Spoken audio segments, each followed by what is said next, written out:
Hi, everybody. Welcome to WOTS Weekly Features.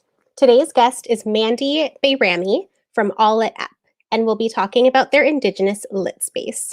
I'm Yelly, and I'll be your host. WOTS Toronto operates on land that is the territory of the Huron-Wendat and Paytune First Nations, the Seneca, and the Mississaugas of the New Credit First Nation.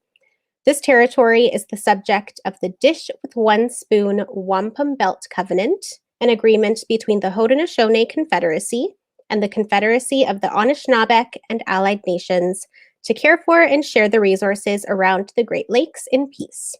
We encourage you to educate yourself about the land that you live on, wherever you're tuning in from. So our guest today is Mandy Bayrami. Mandy is the marketing manager at the LPG. She previously worked at the Association of Canadian Publishers and Playwrights Canada Press, both of which solidified her enthusiasm for the literary community and the exciting books born from it. Thank you so much for joining us today, Mandy. Thanks, Yelly, for having me and to WOTS. I'm grateful to be joining you from Toronto, which is the territory of the Anishinaabe, including the Mississaugas of the Credit, Haudenosaunee, and the Huron-Wendat nations. Thank you so much. Let's just dive right in. Could you please tell us a little bit about the history of All Lit App? So where did it come from, and what is its purpose? What does it bring to Canada's book-loving ecosystem? Yeah, sure. So All Lit Up began as a project of the Literary Press Group, which is a national membership association of about 60 independent Canadian publishers. And the site, All Lit Up, launched in 2015 for a couple of purposes, really. We wanted to offer readers a space where they could discover as well as buy a variety of great books that were being published by Canadian independent presses all in one place. So we kind of think of it as an indie alternative to these web giants. And also another consideration that went into the planning of the project was that I think is worth mentioning is that we wanted to make sure that All Lit Up serves every Canadian, particularly those with no local bookstore option and those underserved communities, to offer them access to these great indie books.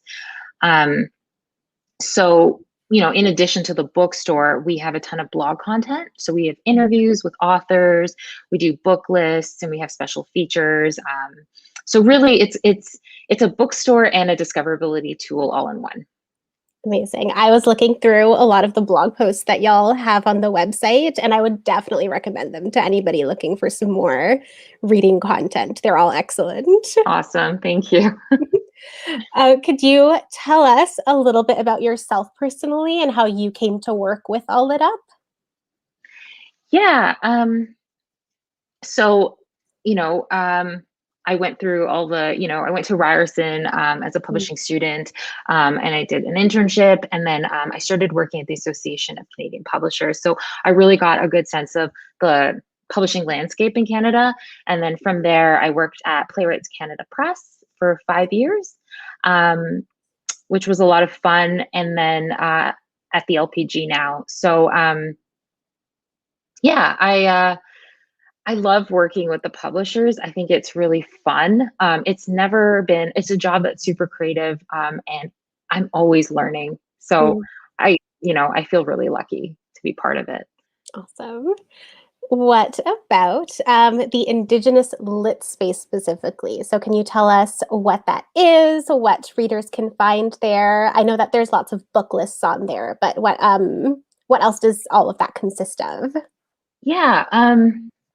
So the Indigenous LitSpace launched back in 2018. It's kind of a microsite or landing page that you can find directly from the All Lit Up homepage. So the impetus for the site was that we wanted a dedicated space for all of the great Indigenous content that we were already publishing on the blog. So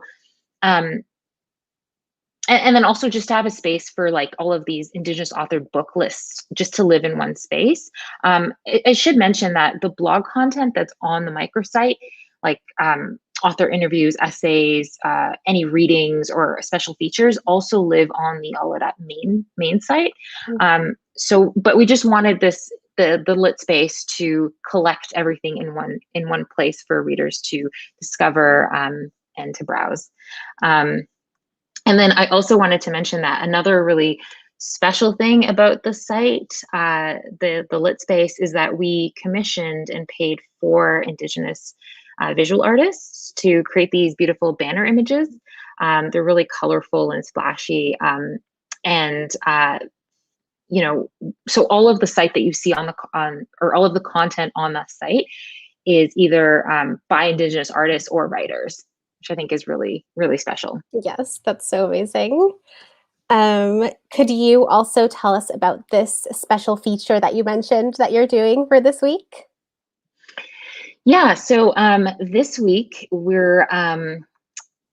are featuring 4 publishers who publish a variety of Indigenous voices.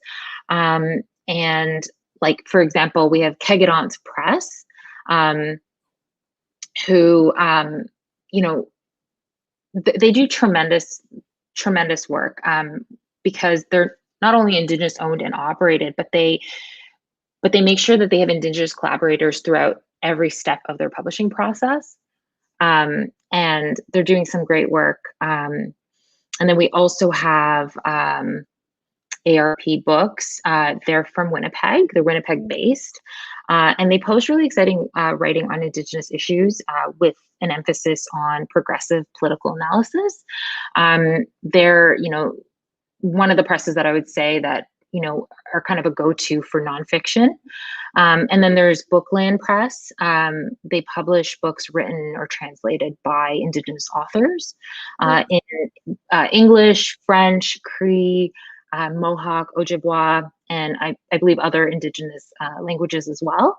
So there's really a ton of exciting Indigenous work coming out of these indie presses that focus on preserving and amplifying Indigenous voices. And so this week we have it on the blog. You can read more about their publishing programs and some of the books that are coming out of those presses. Excellent. I love it. Let's see. Do you, kind of hopping back to your own personal journey with All Lit Up, I'm really curious as to whether or not there's maybe a favorite memory or like one thing that you just love in particular about working with the organization.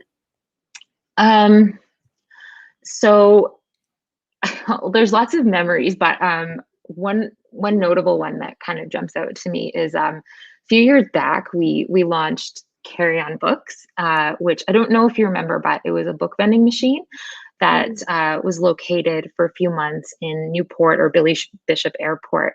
And it was such a fun project because it was kind of the first of its kind in Canada anyway. So that's definitely memorable for me. Awesome. Are those vending machines still there? We have it in the office currently. Okay. Trying to figure out what to do with it, but it was fun. We had funding for 3 months to run it. So so it lived at the airport for a bit. This sounds very fun. Let's see. So readers can purchase all of the titles listed on the Indigenous LitSpace through All Lit Up. But I hear that you've recently added a shop local feature. So how does that work specifically?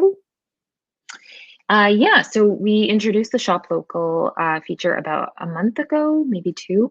And we wanted to just offer our customers more buying options and to better support our fantastic independent presses because they do such invaluable work.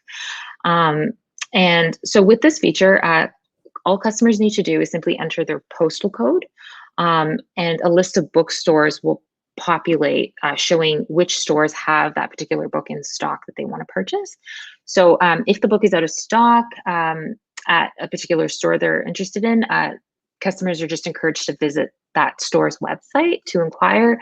But it's on every single book page that we have on All Lit Up, there is a shop local button that they can press if they wanted to support their local indies. I just think it's a super cool feature, and all the kudos go to a book manager who developed the tool. Amazing. Yes. I feel like we've definitely kind of all seen everybody really pushing to support local bookstores recently, especially with Yeah, everything closed down. So that's such an amazing yeah, absolutely, resource. definitely. Um, who are some of the Indigenous-led presses that we should be keeping our eyes on for the next great batch of Indigenous books? So, many of our publishers of the LPG are already publishing a ton of great Indigenous authors. So there's a lot coming out of these small presses. Um, but I mentioned Kegadon's Press, they're Indigenous-led, owned and operated, as well as Vedas Books. Those are two presses that stand out as being, Indigenous through and through. Um, Meaning like the owners and the people working at the Mm. presses are Indigenous. Um, but I mentioned ARP Books for nonfiction, Bookland Press. These are kind of the ones that jump out for me. But as I said, many of our publishers are making sure that Indigenous voices are part of their mandate or part of their publishing programs. Amazing. And could you please tell us some of your personal favorite authors or titles to put you on the spot a little bit here? What would you personally recommend to us? Oh, it's so hard because I read a ton of books, but and it's so hard to pick your favorite authors. It's exceptionally difficult. Um, but I could talk a little about some of the ones that I've read recently that I've enjoyed. Um, Nathan Adler recently published a short story collection with Kegadance. It's called Ghost Lake. If you haven't heard of it, it actually won the Indigenous Voices Award earlier this week for fiction. I don't read a ton of spec, but I just loved the vividness of Adler's writing. Yes, we are actually talking to Nathan tomorrow about Ghost Lake, I which will saw be that. so fun. I'm Yes. gonna tune in. Yeah. And then Louise Bernice Half, Sky Dancer, is a poet. And I had the pleasure of reading her work.